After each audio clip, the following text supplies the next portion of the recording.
Hi everyone, this is John from Zoom.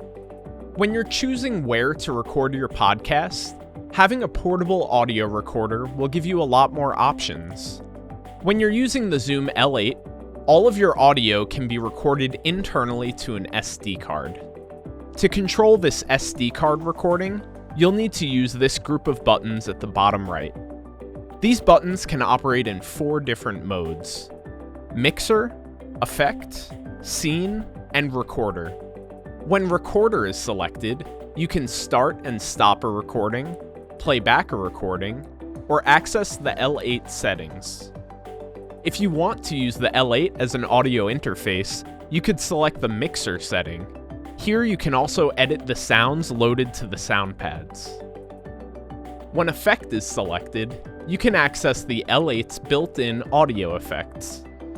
When you select Scene, you could save up to 7 mixer setting presets. These can be very helpful if you're working on multiple podcasts. Each scene is a different show.